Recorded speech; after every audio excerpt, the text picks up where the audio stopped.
to talk about part of this last episode of 90 Day Fiance Happily Ever After. First, starting off with Darcey and Georgie. So, I guess TLC decided that it was cheaper to just bring them back for a season of 90 Day Fiance versus giving Darcey and Stacey their own show. And they brought Georgie and Darcey back, which honestly, I'm really not that mad at this decision. I just hope it's not the same BS about Darcey crying, "Oh, you never loved me," all season long.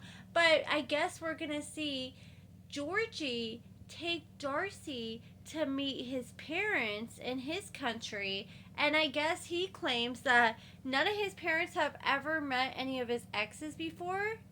Which, I don't know. I'm kind of side eyeing that statement a little bit because you were married, dude. So you mean to tell me you were married for years and your wife never met your parents? I mean, I'm not saying it's not possible, but I just find it unlikely. And he is worried that his parents may kind of think that Darcey's a little raunchy if she shows up wearing the type of clothes that she's wearing, like on this date with Georgie they show her on, where they go to the haunted house.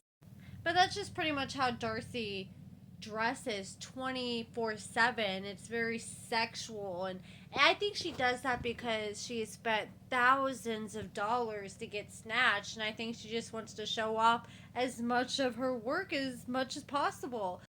Darcey just looks so damn different every single time we see her on a new season. Hell, she looks drastically different from when we just saw her on 90 Day The Last Resort, and that wasn't that long before they filmed this season. Literally, that was right before. It looks like she's definitely had a few more procedures since then. And now I want to talk about Kara and Guillermo.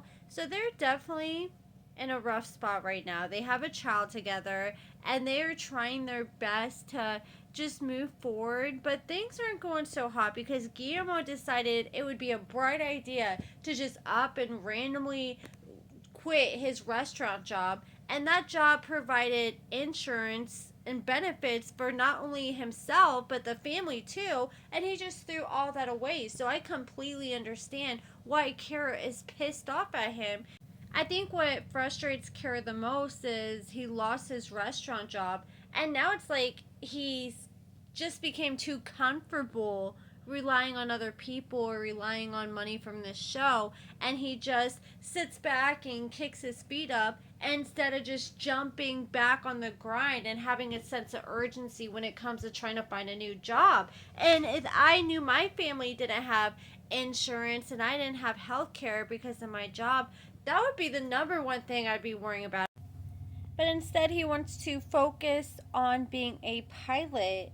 And I mean, that's admirable that he wants to shoot for such a high goal. But at the same time, becoming a pilot is a long process. And there's a lot of people who don't even make it to the finish line.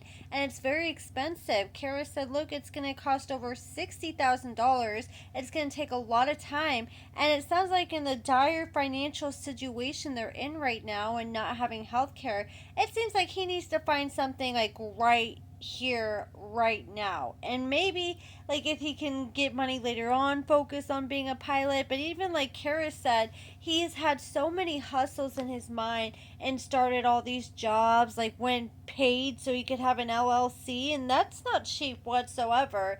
And even went and had Kara make him business cards, a logo, all that stuff. And that's not cheap. And he sat there and didn't do anything with all the tools that she provided him with. She pretty much set him up and he did nothing with it at all. Their marriage has gotten so bad that they're not even sleeping in the same room. They're living in two completely different rooms. They haven't been intimate in a hot minute.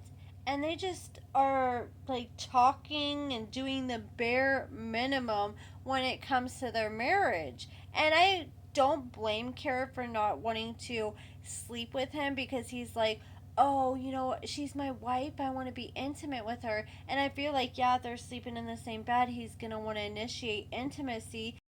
I feel like Kara feels like she's not getting what she needs out of the marriage financially from him, so she is not giving him what he needs physically out of the marriage. And I think that Guillermo just kind of looks at a marriage and being with a girl as, oh, we have fun, we laugh together, then at night we have sex.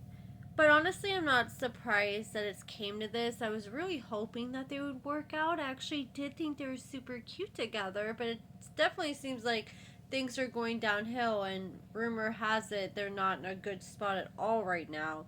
But I just am not too surprised either, because I feel like Kara went to another country. She fell in love with this guy who lives in a paradise, and he was literally working at a restaurant, and she thought, oh, here, I kind of like that, what is that show, Love in Paradise, you know, when people, they fall in love in paradise and they just think it's gonna be like this forever, but then they come home and shit gets real. And yes, he was a restaurant worker in his country. He didn't have any education behind him, and you can't just come to America with no education and be a restaurant worker and expect to be able to provide for a whole family with no struggle. I mean, he could make it living paycheck to paycheck, likely, or not having a lot of extra money left over, but I think he has been able to keep his head above water. Thank God, because he's on this show. Otherwise, I think that maybe him and Kara would be in a very rough spot right now. But I think that she thought that he was going to come to America and that he was going to have all these opportunities, and that is just not the case. Plus, we know how much of a go-getter Kara is. She's literally a Jill of all trades. Like, if she needs a way to get money, she has a million things she can do to figure out how to get it, seems like. And I think when you're someone like that who's a hustler, it's hard for you to have any patience for someone who isn't a hustler, because you can make something happen at all time, and you know how much work it takes, so it's frustrating to have someone just sit around and be lazy. It's literally like she's raising another kid, it seems like. Honestly, it doesn't seem like Kara has like crazy expectations for him either. It just sounds like as long as he has a job, and preferably a job with healthcare insurance for him and the kid and her, then she'll be happy. Like, she's fine with him working at the restaurant, but if he can't handle a job working at a restaurant, then how is he going to handle a job working as a pilot and putting all the work in that you need to put in to make something like that happen? I did appreciate seeing raw, genuine tears come from Kara. Like, I didn't like seeing her cry like that. But it just has felt like for the longest, so many tears we received from cast members like Amini and Jasmine have been unauthentic. So it was nice to see someone actually breaking down for something that you could tell was really hurting them, and just experiencing real feelings for once on this show. But that is it for this video, guys. I will cover the rest of the couples in a separate video. Let me know what you guys think about everything in the comments below. Give this video a thumbs up, subscribe, and thank you so much for watching.